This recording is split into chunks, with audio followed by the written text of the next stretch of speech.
전국 더불어민주당 권리당원 협의회라는 거를 단체를 만들어서 규약을 만들어 가지고 그다음에 활동 사진 각종 자료를 선거관리위원회에다 제출하고 여기에 보시면은 이제 자료를 제가 드렸잖아요.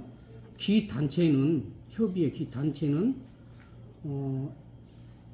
후보를 검증하고 또 그 공약 등을 검토해서 지지 선언을 할 수 있고 기자회견을 할 수 있고 이 기자회견을 한 부분에 대해서 인터넷, 언론, 방송에 게재하여도 선거법상 무관합니다라고 지금 받았어요. 저희도 실책이 없는 게 아니고요. 현재 지금 6,700명 정도 그 회원이 있고 지역이 49개 지역이 있습니다. 그래서 제가 이제 그 시흥시에 이사를 온 게 지금 한 7개월째 되거든요. 7개월째 되는데, 저도 이제 그 권리당원이고 당 쪽에 있다 보니까 여론을 이제 저도 수집을 하게 되지 않습니까? 그 여론을 수집하다 보니까 그 갑 쪽에는 문정복, 을 쪽에는 조정식 의원이 계시더라고요.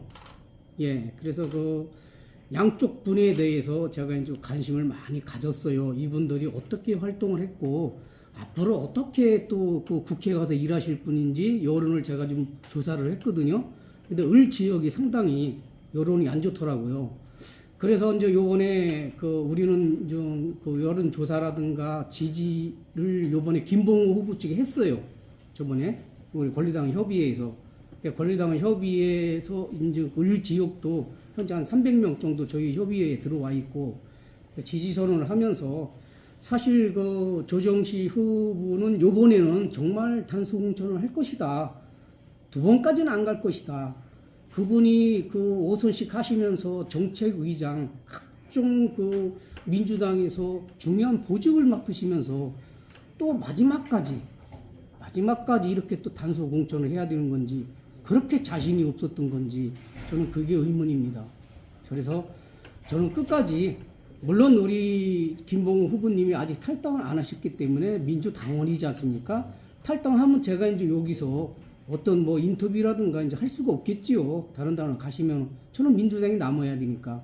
그렇기 때문에 참 저는 마지막으로 제가 해줄 수 있는 거는 참 이 단수 공천에 대해서 잘못된 거. 이 공천 문제는 제도로 우리가 권리당 협의회에서도 앞으로 많은 역할을 좀 해야 되겠다. 그리고 중간 역할을 해야 되겠다. 당과 권리당 협의회에서 참 이 공천 시스템이라든가 이런 부분은 정말 4년에 한 번씩 겪어야 될 일이잖아요. 근데 너무 우리 국민의힘보다도 더불어민주당이 태풍이 더 셉니다. 너무 지금 공천 관련해서 너무 이슈가 안 좋게 나 있기 때문에 저는 이런 부분에 대해서 정말 희생하실 분 가장 먼저 모범을 보유하실 조정식 사무총장님께서 그것도 2번씩이나 단수 공천을 받는다는 것은 과연 그러면은 그분이 20년 동안 해오면서 이번에 또 단수 공천돼서 당선된다면은 24년인데 그분 뭐 무슨 공무원입니까? 막말로 공무원이면 퇴직이에요. 25년 30년이면 맞지 않습니까? 그런 월권을 들여가지고 당에서 정말 있는다는 것은 저는 그 권리당원 협의회에서도 이해가 안 간다. 이번만큼은 마지막으로 참 단수 공천 아니라 공정하게 경선을 해서 들어가셔가지고 뭐 후에 국회의장 뜻이 있다면은 그 뜻을 좀 꿈도 펼치실 수 있을 건데 그 자신이라는 게 없이 이 단수 공천 받아가지고 이 시흥시 을 주민들한테 또 한 표 주세요라는 것이 과연 옳은가? 그리고 마지막까지 2번씩이나 김봉호 후보님 21대에도 단수 공천 받았기 때문에 또 결과가 안 좋았고 22대에서도 또 이렇게 마지막에 단수 공천을 받았다는 것은 저는 권리당원 협의회 전국 의장으로서 이해하지 못합니다. 그래서 오늘 규탄 대회를 하고 정말 이것이 더불어민주당과 다음 공천 때 그래도 조금이라도 나아진다면은 저는 그 역할 조금이라도 보답을 했다라고 저는 생각합니다. 지금 또 이제 공약을 제가 봤어요. 시흥시 수도권입니다. 어떤 수도권에 대해서 참 교통 문제 정말로 심각합니다. 더군다나 시흥시의 교통 문제 또 모 후보가 여러 차례 그걸 풀었던 것 같아요. 공약도 걸었었고 그러나 해결하지 못했습니다. 그러나 새로운 분이 다시 시작하는 마음으로 정말로 공약 하나만큼은 약속을 지킬 것이라고 생각하고 서울대 문제라든가 이런 그 시민들의 혼란에 빠진 이 선거철에 그래도 가장 적합하게 이 시흥시 을을 발전과 시민들의 약속과 공약과 이런 걸 잘 이행하실 수 있는 후보라고 생각해서 지지를 하게 됐습니다. 공천에 대한 과정을 소개하겠습니다.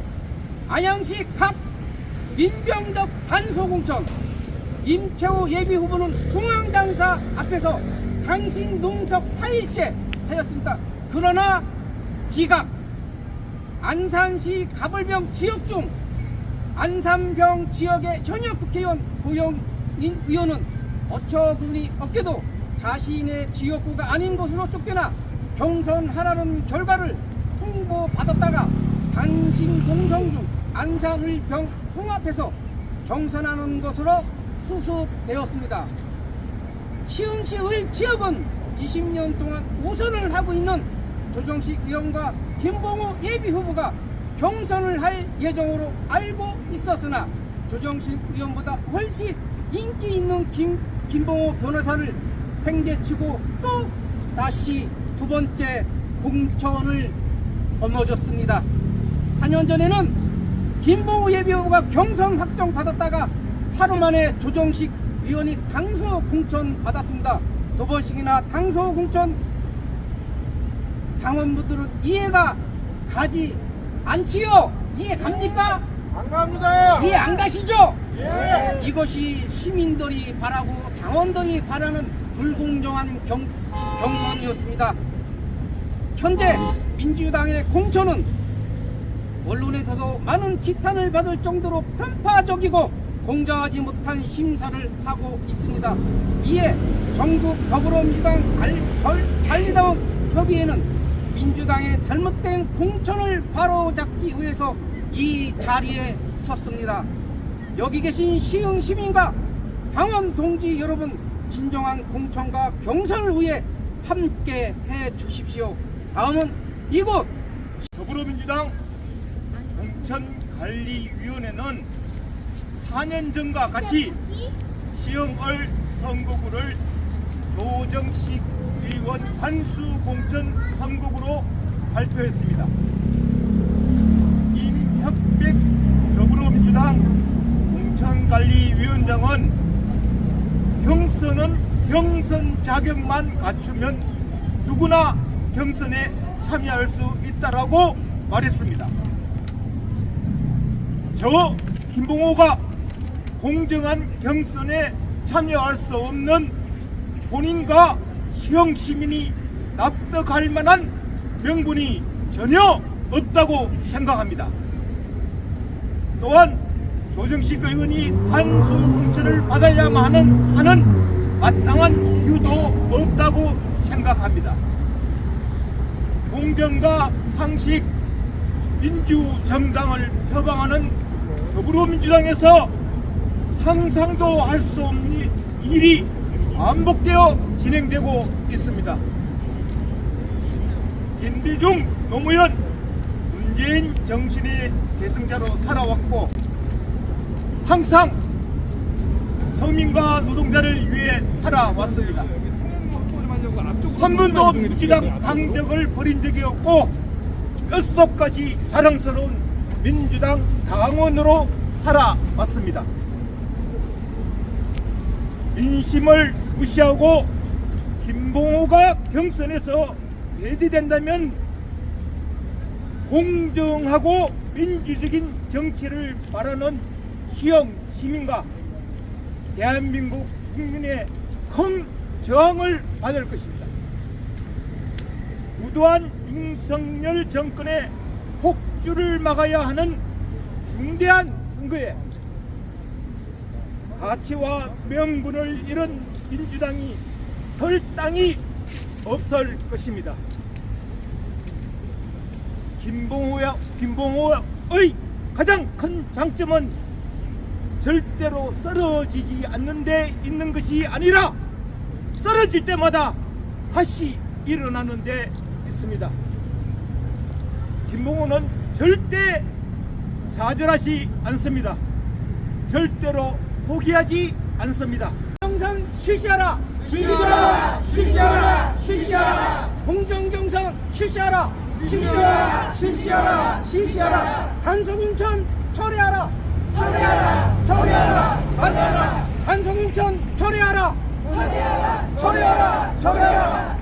오늘 이렇게 함께 해주신 시흥시민 여러분과 당원 동지 여러분께 깊이 감사드리며 정치는 바꾸고 경제는 살리는 시흥시 발전 위에 함께 해주시기 바랍니다. 감사합니다. 철회하라. 공정경선 실시하라! 실시하라! 실시하라! 실시하라!